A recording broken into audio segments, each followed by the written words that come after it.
So the majority of your R2 appointments are, you don't cold call. These are like hot leads that you're getting. Hot leads, yeah, absolutely. Okay.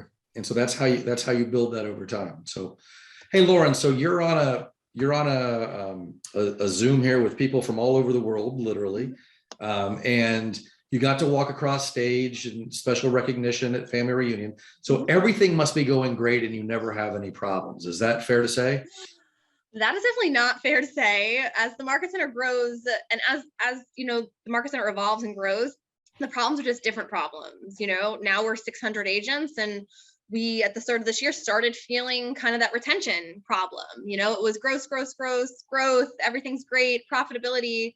And now, you know, we're seeing that. So we're addressing, you know, what are our onboarding systems? What are our retention systems? You know, what can we be doing to make sure that all the agents are feeling the love or getting into production? So there's always going to be problems. So how do you adjust to those problems though and continue to grow into the 30s with cappers every month?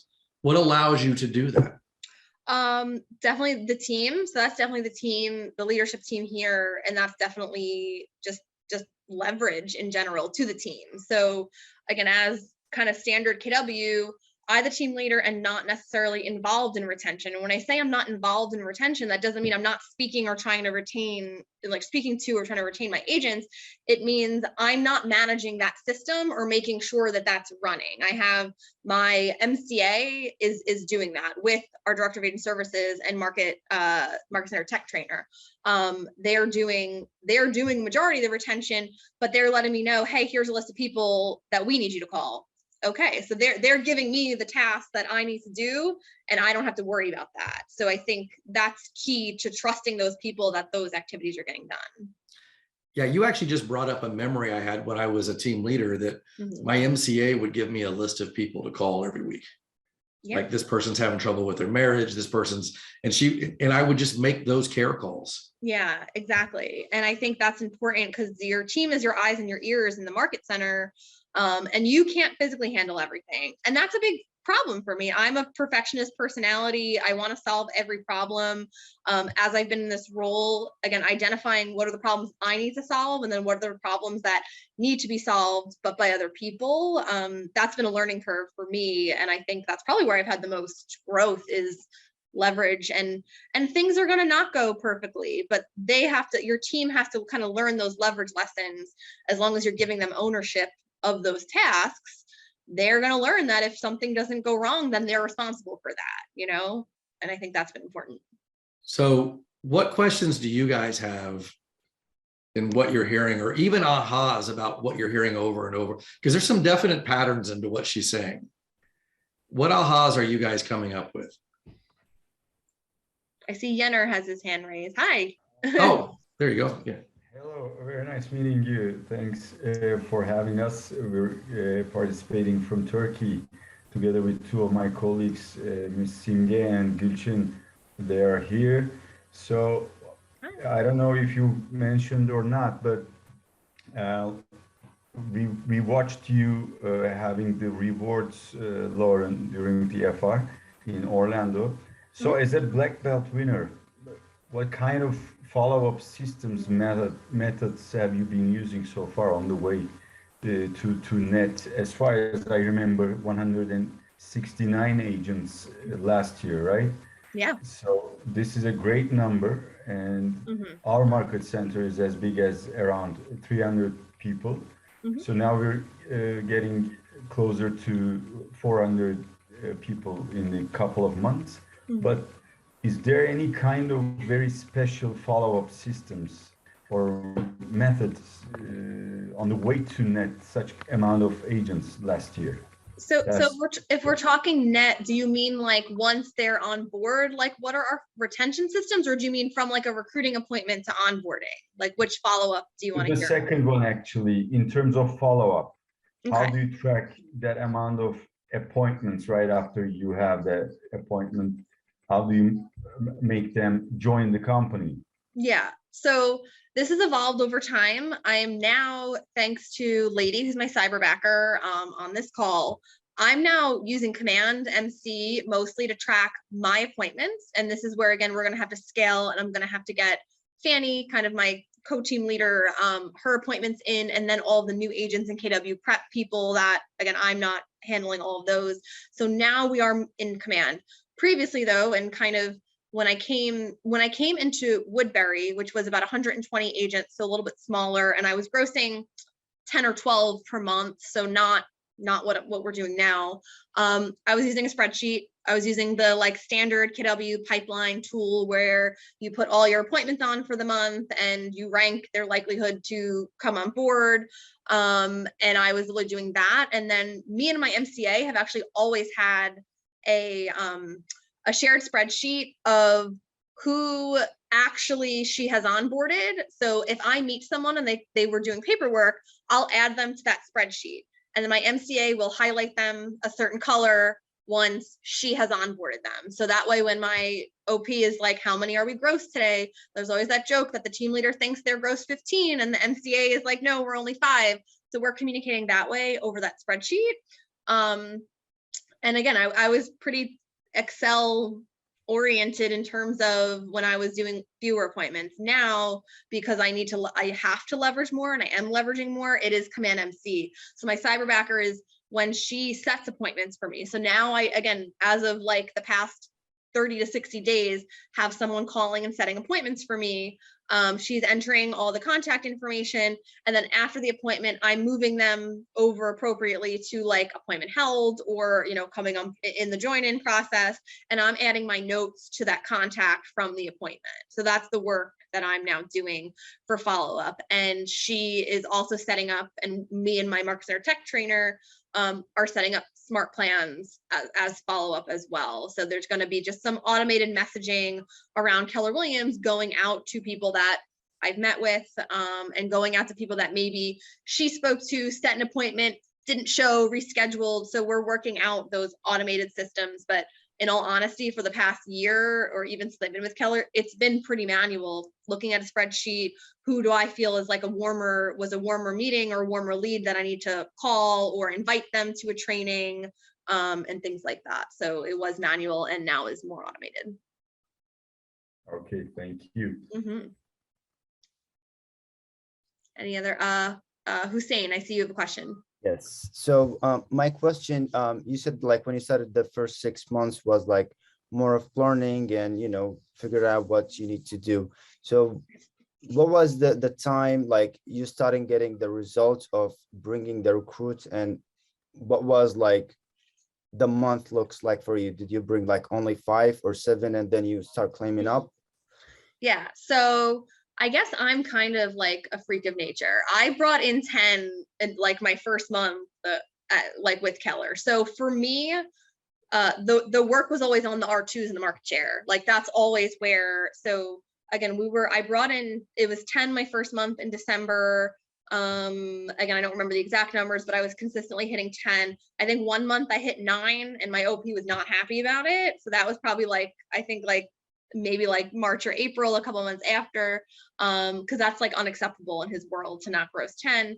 But I think I got my first capper, let me see if it came on in December, maybe like March or April. So it took a little time to get the R2s. And then towards the end of that year, again, I had gotten a few more cappers and my first like indie, which really was like a small team. So the end of my first year was when the R2s were more consistent. Like every month I was in conversations, I was bringing them on, they were referring people. So I think for me, that was the work. But the gross 10 for the newer agents was never really a big challenge for me personally. And you were doing all these calls by yourself, right? Yeah, in my first market center, it was just me. Yeah. But again, it was me plus my agents that were helping me, know? So again, like it was literally people walking in my office, helping schedule appointments, giving me warm leads. So again, it was me, but it was not just me. Yeah. Thank you. Mm-hmm. What other questions do we have out there for Lauren at this point? Yeah, I think Simj has her hand up. I see. Hi. Yes. Hi, everyone. Thank you again for having us here. Me, Yener, and Gülçin is also here from Turkey. We will be having a team leader mastermind next week in our FR. So yes, I also have a question for you, Lauren. First of all, congratulations. Thank you. And you just mentioned about some command smart plans, which is also very important for us. And as you know, many market centers and team leaders, we actually invest adequate time and energy and resources into lead generation, but few of us, sometimes we don't take the necessary step when it comes to lead follow-up. So can you give me some more detail about what type of smart plans you actually use? How frequently do you touch the people that you're trying to recruit or your new agents? Yeah, I mean, I think in terms of smart plans, so I leveraged the creation of smart plans to my market center tech trainer. I was kind of like, I basically sent him like a template of a follow-up email or an email out to a recruit that they're maybe like, I'm not ready to meet yet, but could you send me a little bit about Keller Williams? I kind of have this standard template that I actually got from a KW agent in New Jersey. So I got this from someone else, so I did not create it. And it has a little blurb about profit share, referral network, the divisions, cat model was at the top. So, and then I kind of took that as a template for my smart plans. And then my market center tech trainer basically made, so I'm basically doing like an 8x8, once per week. I'm doing a touch. We're integrating, and we're still working on these. So this is not like I've been doing this for a year and this is the results. This is something that we've more recently added into our recruiting systems. There's text messages and phone call follow-ups in addition to the emails that are going out. So yeah, I mean, and that can pretty much go to anyone, because even if you met with someone, let's say you had an appointment, let's say they're an R2, I mean, I'm going to always follow up with a phone call again, either later that week or the following week, just to see where we're at. I've been pretty aggressive with like sending offers. I do use offers for the R2s. And again, and this is where you have to kind of know your market and know your competition and what you have to offer to get them to come. But I'll send that offer. So then again, it's a follow-up. Hey, did you receive that offer? Let's get on a call or get on a Zoom to review it. Or what in that offer, what can I change in that offer to make you come over right now? Like, what would I have to, and I'm not afraid to ask that question, because what do we have to lose? They're not coming. So if we don't offer it, so might as well find out what that is. And I've actually utilized that. I know we're kind of getting a little off topic from smart plans, but I think this is key to the follow-up for R2s, because that's really what it's coming down to, is the follow-up is around, what do they need to make the move here? I've used like almost like a reverse offer scenario too, like put in an email everything that you would want to see from me. Like, you tell me what you want, because a lot of times I was finding, and this was more so in Long Island, I was like over offering. I was giving too many things away, when a little bit of cat management or a little bit of spending a little money on marketing for them would have done the trick. You kind of put them up on the pedestal that, oh, they're never going to move unless you give them, a huge cash signing bonuses like these other companies. But if they're the right fit for Keller, that's not really the case.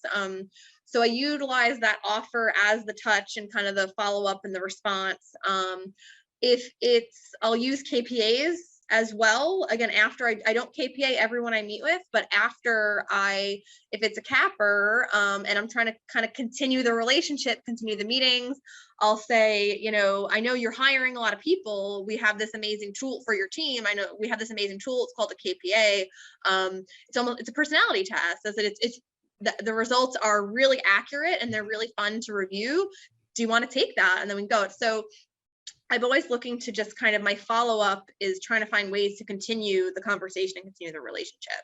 So KPAs, the offer letters, KPAs, and then just pretty much weekly, again, if it's a really kind of hot lead of someone that I met with that I think is going to be coming on board, it's that. And then everyone else goes into, well, right now we're doing the smart plans where it's just more automated, where it's one touch per week, at least, from me.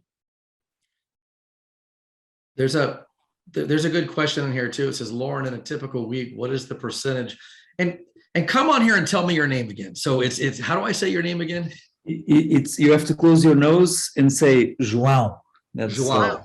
That's how João. it's Okay. exactly. Thank you. Fantastic. All right. Thank you, Lauren. So the question is, so what's the time allocation into growth and consulting your top 20 ALC and the committees, and then the training and all the meetings with the staff and leadership and all that?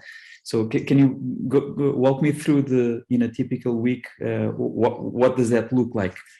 Yeah, I mean, do you want me to I can really share my calendar. Would that be beneficial for everyone right now? Would you like to see Awesome. that? Okay. That would be great. Thank you. I don't know, I might be giving away the house here, but Well, thank you for being transparent. of course.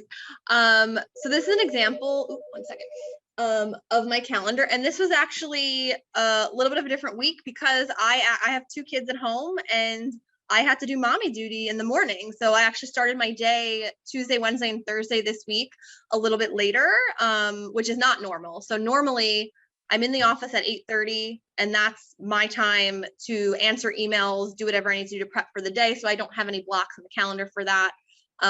This is my huddle, again, that's blocked off. I think one of the things that I do is I kind of overblock my time, even though I know I said my huddle is only going to last, 10 to 15 minutes. I blocked 30 minutes for that. So now I've kind of gained back. Everyone's like, how do you, handle the gotta minutes and this and that? I overblock my time. So that was that. I do block lead generation, but as you can see, I do overbook that with recruiting appointments, which now I have a cyberbacker, so I can do that a little bit. So this is a huddle. This is a huddle with my cyberbacker. This was an R1 recruiting appointment. This S2L was a conversation around the dependent model with that. So that's me now speaking to a vendor to see if there's something that's going to be good for my office. Let me see here. This was an R1 recruiting appointment. Growth call happened to be canceled this week, so we didn't have that. This was, sorry, I had 5 recruiting appointments on Monday. This is a recruiting appointment. This is a team leader mastermind for my region. Recruiting appointment, phone call to a capper. So I'm very time blocked, as you can see. And then just to tell you, so I didn't have any coaching or anything with my top 20. I'm trying to think. This here was something with what was with my top 20%. I mean, again, my recruiting is mostly my time blocks, but my top 20%, they get everything in between. They're the ones knocking with the questions and need things. So yeah, I'm pretty booked up. This was a very busy week. Right. So this is an example of my schedule, though. So thank you for sharing. So mostly recruiting and growth is the big chunk of the time, right? Growth is the blocks. But like I said, my agents get a lot of the other time. I'm going to happy hours with them. They're inviting me to networking events. So then a lot of that stuff might not be on my calendar. Again, phone, when I'm on the train ride in, I'm speaking to them on the phone. So a lot of that is probably not as scheduled or blocked as it's supposed to be, but it is happening in between those recruiting appointments. So Lauren, what I didn't see in there is handling the drama of the office. Yeah, no, that doesn't happen here, so it's fine. So I'm sure there is still drama in the office. Of course. Who is dealing with the bulk of that? Yeah, so Fanny is our broker and she handles broker issues. So that's a good part of the drama. So that's leveraged off to her. And then I am made aware of things. Again, I don't know if you guys have heard, and I learned this from Mark King, kind of like the analogy of like the health of a tree. If it's a leaf issue, I don't even want to know. If a leaf falls off a tree, it doesn't matter. No one needs to, I don't need to know about that, those leaf issues. Then if it's like something that's going to affect the branch, that's something that my team can handle, but they can let me know after the fact. Versus something that's going to kind of cut the trunk of the tree off is something that I need to be brought into immediately. So yeah, I think we kind of follow those. And my MCA is really good at protecting my time that way. Like she literally tells people like, do not go to Lauren for that. Like just stop going to Lauren, don't go to Lauren for that. So I think they handle some of that because that is what the drama is. It's little things that I don't need to be involved in. So yeah, there's that. And I also do think you teach, Gary has said this, you teach people how to treat you. So I don't entertain the drama. If you come to my office and you're an ALC member and you're complaining about something, I'll just say, you're a leader here. Like go fix the problem if you want a solution, or tell me how you want the team here to solve this problem. I'm not here to listen to you just complain. I think that helps when you teach people that, or I always bring the conversation back to their business every time. So if they're coming in to talk about team drama, office drama, why didn't I get my recognition, my awards, this or that? I'll say, well, how's business? What's going on? How many listings did you take today, this week? And they know that if they're coming to speak to me, they're going to have to talk about their business. So if things aren't going so well in their business, they might not come and speak to me. They're going to stay far away because they don't want to say, oh, I had a terrible week. I lost 2 deals.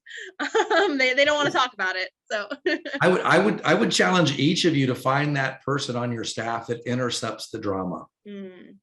Like I had Trisha and or Debbie. Yeah. And if somebody knocked on my door, Trisha was out of her seat saying, Chris is busy doing what he's supposed to be doing. How can I help you? Yeah, Rebecca. And I think it's hard. Rebecca cares about that. That's my MCA, Rebecca, so much. Like, she gets physically angry if someone, I remember my old office, someone knocked in, was like, there's no paper in the printer. And Rebecca will be like, why would you think you would go to Lauren for paper? We have a DFI, she's there. So again, it's hard. You can't find that. You have to find that person that is bothered by that. So it's been fun. So Yenner had another question. Yeah, Yenner, what's up? Yeah, it's me again. Once you recruited an agent as a newcomer agent, R0, R1, or R2, their journey to your market center, what kind of orientation systems do you use to fully engage that newcomer agent to our model? I mean, in terms of 360, 90 days period, during the rest of the year, as the trajectory of an agent who takes which role on which stage at your market center in terms of your assistant, maybe productivity coach, MCA, DFI, MCTT, and so on. Yeah. So I mean, that's this is about retention. Something. Yeah, I'm asking exactly. 100%. So that's definitely leveraged out to the team with, I have, again, specific touches where they're handing me lists when I'm supposed to be kind of welcoming them. So I do welcome calls myself, but that gets leveraged. And our director of agent services mainly. So again, our MCA enters them into Winmore. They get put on to a master onboarding spreadsheet, but then they're also getting added into commands. And our director of agent services has smart plans set up. So that, again, these are emails to go out at certain times. And honestly, I don't even know exactly when and what. That would definitely be a conversation for them, but I know it's happening. And we do a new agent orientation, group orientation, kind of like this size, twice per month. So again, they're getting invited and driven to that orientation 2 times per month. We do a new agent welcome mixer, like a little happy hour, and that gets sponsored by one of our vendors. So again, we want to bring them into the office, and the leadership team will go to that. We'll invite the coaches, we'll invite some of our top teams who might be looking for new agent talent. So we do get that to be very involved. We do trivia on Keller Williams. It's super fun. That's something newer that we've added in that's going over really well.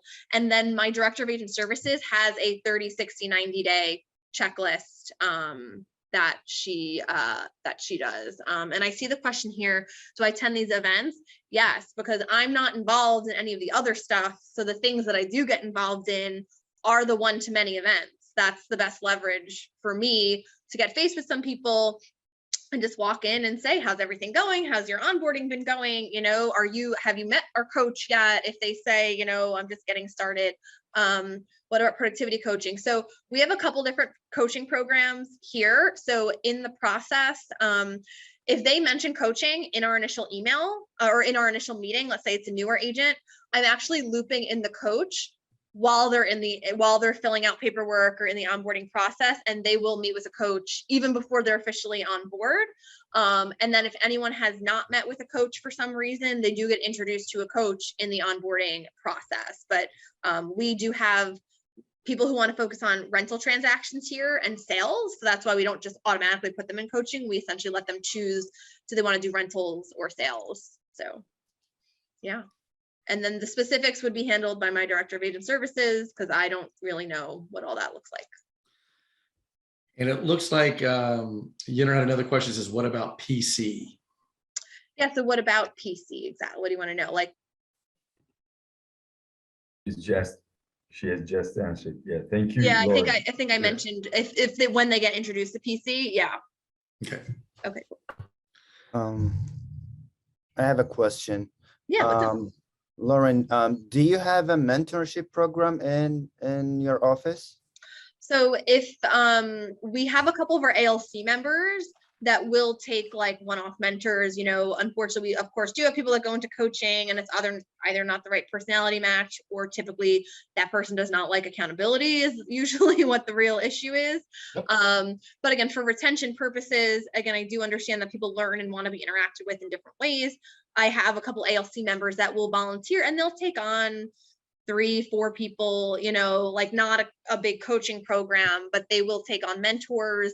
And we do have a lot of teams here that are also looking for talent. So again, I think we kind of offer a little bit of everything depending on what they want for their business. Great, thank you. Yeah. All right, we are at the end of an hour, and I know that Lauren said she might be able to stay a little bit longer, but are there any other questions or ahas that you want to share? Well, I just want to say I'm really thankful and appreciate doing that for us, Chris and Lauren, and it was really a pleasure to meet everyone today. Yes. Yeah, thanks for coming. And I'll see you on our regional calls because I've seen you on on Monday. them. So Yes. yeah, so we'll see you there. He's still waiting to be approved as a team leader, but I'm confident. I'm sure it'll come. I'm pretty sure I never got approved as a team leader. So here I am today. Actually, the now. funny part is, like, I don't know if I shared that with you, Chris, before or not. This is my first time getting a like be as an employee. I have been doing that for my entire life as a business owner, either with myself or my family business. So this is something new for me. That's awesome. Lauren, Congratulations. would you mind doing a quick role play on, let's say I was an R2 that was referred to you. Would you mind role playing that? Yeah, sure. Okay, so ring ring. Hello? Hi, is this Joseph? It is. Max is speaking, please. Hey, Joseph, this is Lauren Balbuena. I am the team leader over at Keller Williams. You know, I got your information from our agent, Erin, who you just did a deal with. So I'm just reaching out. She said you were so professional, so amazing to deal with. So I'm just reaching out to say thank you and just kind of, you know, I appreciate your professionalism in the transaction. Oh, you're welcome. Awesome. I'm always just trying to get some feedback too. How did you find Erin during the deal? Oh, I thought Erin was absolutely amazing. It was a seamless transaction. So I was thankful that she was as professional as she was. Awesome. Yeah, Erin's really amazing. She's been here with Keller for like 5 or 6 years now. She's really grown. It's been amazing to see her grow her team and grow her business. You know, let me ask you, are you seeing any challenges in your business right now? How's things going for you? I mean, things are going well. I mean, it's real estate, so it's going well. That's good to hear. Well, listen, you know, I just wanted to introduce myself, and, you know, I really would love the chance to get to know you just because of the amazing things that Erin said. You know, would you be interested in hopping on a Zoom call? You know, I do a lot of business consulting for my top agents, and I'd love to offer you a session. So, you know, the next time I ask how's real estate, it's real estate. Hopefully it's amazing. You know, are you interested in that? I mean, possibly, but I'm happy where I'm at, though, just so you know. I don't plan on leaving the brokerage that I'm with. But of course, I mean, most people are happy where they're at. So, I mean, this is purely, you know, I called you, you sound really nice. Again, I'd love to offer you that coaching session. Do you have anyone coaching you where you're at currently? No, I don't have a coach. No, I don't. No coach. Well, listen, no. How about you have your first coaching call then on Monday at 2:00 with me? I mean, I like that. Okay. All right, so let me interject here real quick. How many of you could be asked to spontaneously do a role play and do that? And if you could, great. Love it. See, Yeah, David. So keep doing that, keep practicing, and you should be able to fall out of bed and start your scripts. That's how well you know them. Now, I don't advise that for your marriage. Don't be practicing, the 3 o'clock, but you should be able to fall out of bed and do that. Yeah, and I Lauren, think that was like a pretty natural script though too. Like I was literally just having a conversation until I found the things, like again, not having a coach. Then I dug in, and then I could really be myself and kind of crack a joke.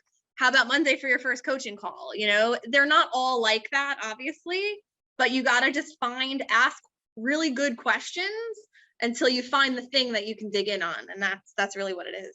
Do you actively still dialogue and script role playing, or it's just at this point I don't. I'd be interested in doing that if anyone on here wants to be my role play partner, because again, I think it's you have one. All right. It's me. We'll get it on the books. I love it. Okay. All right, it's me. Okay, right. Perfect. Thanks. You're welcome. Feelings mutual. All right, anything else? 2 ahas and we'll end this, but they got to be good ahas. So my first aha for with Lauren is learn how to do things from the beginning, not backwards. When she mentioned, like for the cold call, for example, she said like learn it now instead of go all the way in the business and you have to go backwards and do that. Okay. Learn the basics. Yeah, don't skip over. I have an aha. Sorry, I have an aha. We were talking about drama, and you mentioned the health of a tree, and I love that. I got that from Mark King. That's not a Lauren original. That's from Mark King. Mark but King. It's a really good analogy on what should you go to the team leader with. Definitely. That is my biggest aha today. Thank you very much, Lauren. Yeah, of course. Thank you. And by the way, Lauren, you've now given Mark King credit twice for that. So from now on, you can claim it as your own. Okay, perfect. I've done enough accreditation. Okay, great. It's mine now. Any other ahas? And yeah, I can send this recording. So Yenner, I'll get this over to you, and Chris, I'll send this to you if you want to, distribute as well. I'll absolutely do that. Yeah, if you want the recording, put your email in the box so that Lauren can get it before she turns this off. Put it in your chat box. And as far as Hussein, David, and Barbie are concerned, I'll make sure you get a copy. Yeah. Lady, can you grab those for me? Thanks. Yes. Great. See, leverage, guys. You'll get this recording. Won't be for me, but you'll get it. All right, perfect. Thank you very much. Yeah, and thanks. congratulations on your great job. Thank you. Oh, thank you. I appreciate it. Thank you, guys. Thanks for coming on. I appreciate it. Thank Lauren, you very much. Are you going for an April for the mega leadership? What was that? I'm going to mega leadership. Yeah, I'll be there. All right, so we'll see you there then. Yeah, I'll see you there. Perfect. We should definitely meet up, do a little mastermind there for sure. Definitely. Okay, cool. All right. Bye-bye, guys. Thanks. So I'll stick around for another minute, just make sure my lady grabs all these emails. Thanks, guys. Thank you so much, Lauren. I really appreciate your time. Yeah, of course. Yenner, is there anything else we want to connect on, or is the recording going to be enough? Thank you, Lauren, for inviting me. This is Fredman from Nicaragua. Oh, hey, how's it going? Doing great. I really enjoy it. Thank you so much. Oh, you're welcome. Have a good day. Thank you. Book me in for the next one. I will. If we do some more, I'll let you know. Bye. Bye. Okay. How's it going, guys? Perfect. Yeah. And anything else you guys want to I know you had a couple things on your, I think we talked about a lot, but is there anything else we missed? Well, there was one question that we had. Sorry, Yenner. I'm sorry. One question that, thank you. He's a sweetheart. Yeah, one question that we actually could ask is have you done anything disruptive, like a game changer? Because what we're talking about here in our mastermind is mainly follow-up. We've done 2 masterminds with Yener so far. And at this FR, we're doing the mastermind on follow-up. So I'd like to ask you, what kind of disruptive or game changer ways you've created, or, which systems are you utilizing to actually follow up your candidates after the appointment? Yeah, I mean, again, I don't think I'm a super like disruptive personality. I'm like that kind of like steady, try and provide really amazing service. That's kind of been how I was even as an agent just in this business. But my OP, my owner, very disruptive. Really? So maybe that's where maybe there needs to be that personality somewhere. So he has we've done some pretty big events. He has some connections with a lot of professional athletes. So like we did a really big, they raised like $250,000 to build a school in Westchester, and that was with Mariano Rivera, who's a New York Yankee, like a professional baseball player. So he's done some of that in terms of disruptive things. I mean, I know this sounds boring, but besides that, it's kind of just following the model. The model and the systems. Yeah, I think the CAP model here in Manhattan is like very competitive. Though there's no other capping model here. So I think that's key, is like knowing the other brokerages, knowing your competition, knowing what they offer. And you have to figure out where you have to basically put in place where whatever they say they have, you have to be able to provide it. So like for us, I know a lot of competing brokerages, the mega agents pay for them to have admins. They'll say, here's your budget of X amount per year, and we're going to pay for your administrative assistant. So I've incorporated virtual admins, cyberbackers in some of my offers, because again, I'm a business person. I'm looking at the numbers. Our cap is $50,000 here. And if a part-time cyberbacker is going to cost $800 a month, we're looking at, 10 grand. So to pay for that for them. So I might say like, we'll pay for your cyberbacker for your first 2 years, with Keller until you can learn. And at that point, what I'm banking on is that we're going to do our jobs of getting them into Keller, into the referral network, growing their business. So I do offer incentives like that for year 1 and 2 to be really competitive and a little bit disruptive. So you just have to figure out how you can match what every other company is offering, in your own way where it makes sense. Because obviously we can't throw money away. So for this, I guess you just need to, know your market, know your competitors very well, and know what other companies are actually offering to those R2s, right? Yeah, exactly. And that's what we in our group. So we do have, our OP has 6 market centers, and we do a lot of masterminding within the group. Okay, I spoke to this person, they're with EXP or this other company, and we're kind of sharing a lot of that information to try and figure out the values of the other companies so that we can combat it, so we can make sure we answer that. Wow. Okay. Great. Thank you. Cool. I have another question about retention, Lauren. Okay. As you mentioned, once the number of agent counts rises, the retention problem becomes a problem. more and more difficult. Yeah. Yeah. So in terms of maintaining or the level of retention at your market center, are there any kind of specific or special modules, like of course command and the other technological interfaces, or any kind of software apps do you specifically use to increase the level of agents retention? I mean, in terms of technological advances, actually, other than command, maybe, just to increase the level of retention.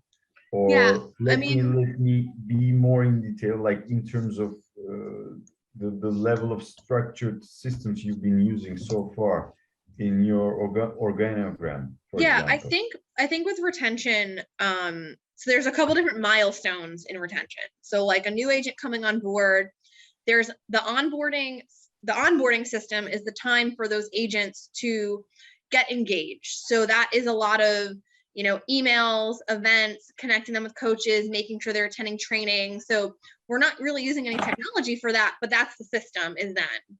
And then, you know, once they've been with the company for a year, we want to make sure, you know, they're getting a personal invite to classes like Bold, to masterminds that I might be leading. So there's no technology. It's really just systematizing the touches that we're using. We do integrate slide dial, which is like voicemail drops. So like I'll record a message that's like, you know, hey, it's Lauren. Just wanted to make Lauren, your team leader here at Keller Williams, New York City. Just want to make sure that I'm going to be seeing you at our new agent mixer on Thursday at 5 o'clock. So I actually get a lot of people that text me back like, oh my God, I'm so sorry I missed your call. That was a mass voicemail drop. Like that was a recording that got dropped into their voicemail.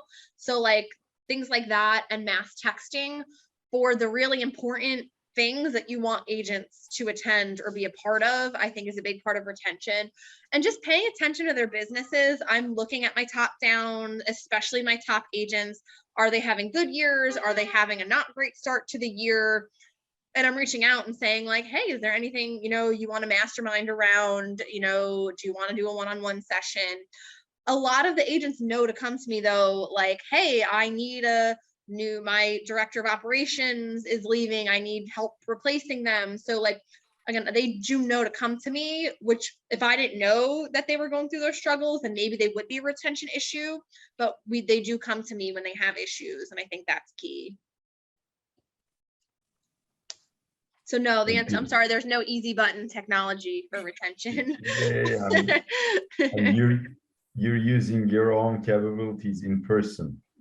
Studying just by touching them in person, touching them and like I said, watching their production. So again, new agents who have come into the business and not done a lot of production, they're likely to leave or go somewhere else. And at the end of the day, when you get so big, you can't like be upset if someone who's done no business is leaving. You know what I mean? They're technically like a zero.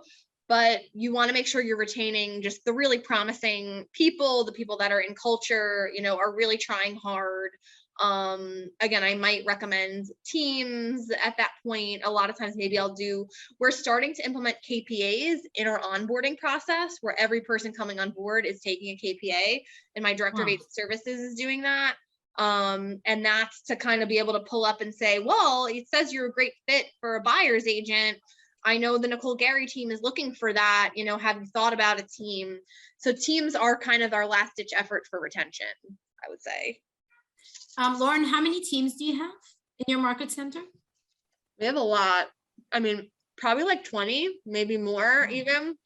We have a lot. We have a couple really big teams and then some smaller teams and partnerships. Yeah. And all the teams are according to the systems and models of the Millionaire book, right? Yeah. So like the more established teams, yes, like we have a couple like really great teams that follow the model to the book. And then there's a lot of emerging teams that struggle with the same stuff that we struggle with as team leaders. They can never hire right. They, you know, can't leverage correctly. And that's what I'm working with those people on. But I mean, if you've heard any like the top people within Keller ever like speak, they'll say they did it wrong for years. And then finally, you know, you don't know what clicked, but finally it's, you know, they changed and they followed the model and things got better. So everyone's in their own kind of place in terms of being Kellerized, if that makes sense. One question just came up to my mind. When recruiting R2s, you know, those people, those agents are so used to not following models and systems. So when they onboard, actually they join KW, sometimes they struggle, right? Yeah. What type of, you know, how do you help them struggle with this and make them actually use the models and systems of KW? Yeah, I mean, so those people, so an example, last month, a small brokerage, which super small, they're really like a team that came into Keller, but he was his own individual brokerage, merged into Keller. I'm meeting with him like every other week to kind of go over stuff. So that's me. I do really try and get people into MAPS coaching, into like Keller coaching, because they're even better than I am at getting them, you know, into the Keller systems.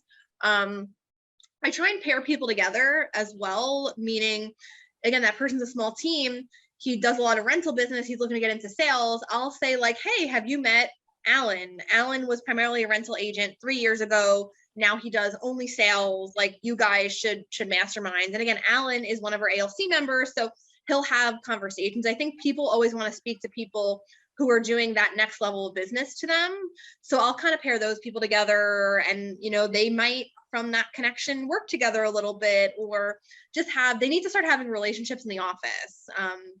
Gary talked recently around like tribes, like making sure everyone kind of has their tribe. So like people in coaching have their coaching group, you know, and they have their person to go to and their crew, and they have coaching. And the people who come in every day and lead generate in the same little lead gen room, they kind of have their tribe. And then there's the luxury agents and the commercial agents. So that's what my focus on this year is, kind of making sure everyone who comes in has their little crew within the market center, so that they don't feel lost and alone, because that's what causes people to leave, is when they're like, Right. you know, there's 600 agents, it's crazy here, you know, I feel like I don't have anyone to go to. Okay. Yeah. Okay. Yeah, that's great. That's another aha for me, a tribe. Make sure everyone Gary has their Keller own talked tribe. about that. Yeah, that's a Gary And Keller. that's Gary Keller. All right, noted. Do you get any support according to, I mean, when we're talking about follow-up, do you get any support from your ALC? For follow-up, I mean, Yeah. if I need to bring them back into the recruiting process, like, yes, like if I say I'm like really close with this person, you know, I can't get them to sign, they'll come in again for like I said, we'll do a lunch meeting, we'll do something a little more casual off-site, and they'll get back involved. And they'll follow up too, because a lot of times the agent will tell them really what the objection is, and they're not going to tell me. So yes, they will like make a phone call. How's it going? I see you haven't joined yet. What's like, they're okay with being like, what's the objection? What's keeping you?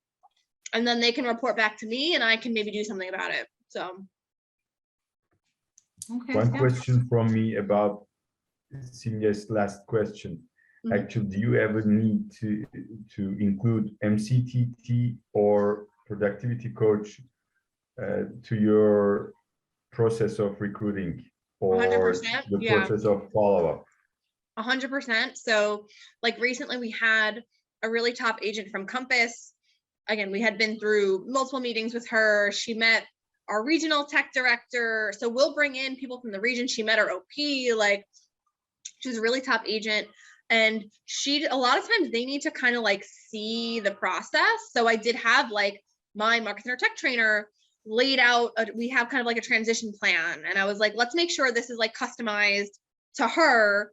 And he met with her and went over the transition plan in terms of like getting the contacts out of her CRM, getting them into command, like how quickly she could be up and running here. So yeah, I'll bring them in for those meetings.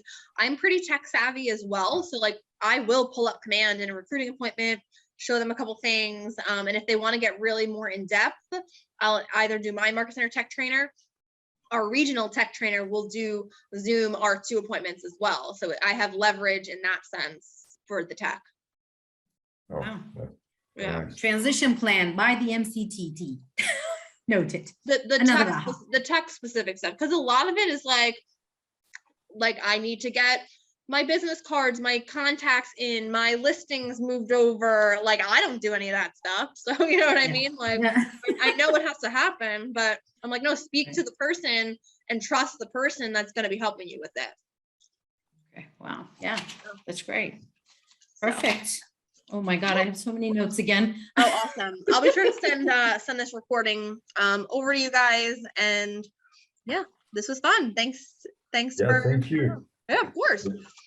Thank you so much, really. Very contributive. You did talk about a template that you use. Maybe you can share that with us too. Yes, hold on. Let me do that while I have you quickly. Oh my God, I have like 40 emails in my inbox right now. Let me see here. Oh, why is that not working?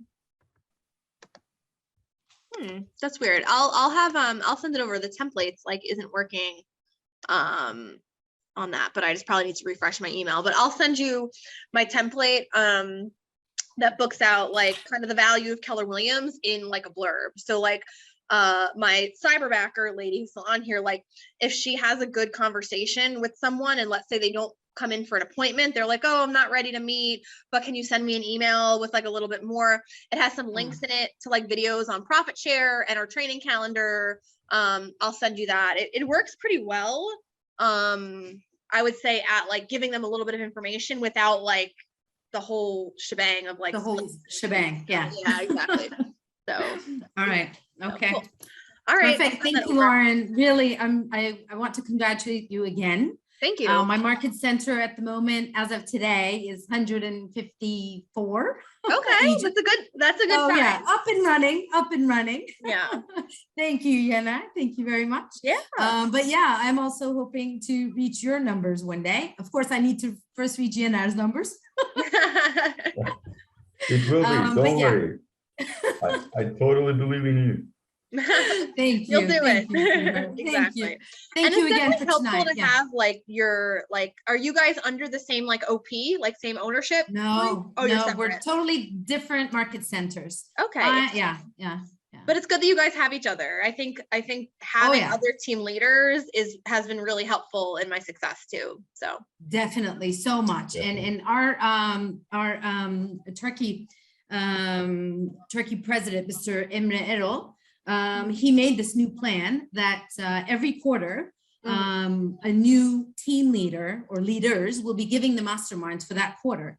And me and Yener are the first team leaders to make these masterminds. So yeah, we've done 2 so far. Huh? What? We are the first volunteers. Yes. that's perfect. So yeah. All right, cool. But it's very good to have each other. Yener has been so helpful because it's only been a year and a half for me in Keller Williams.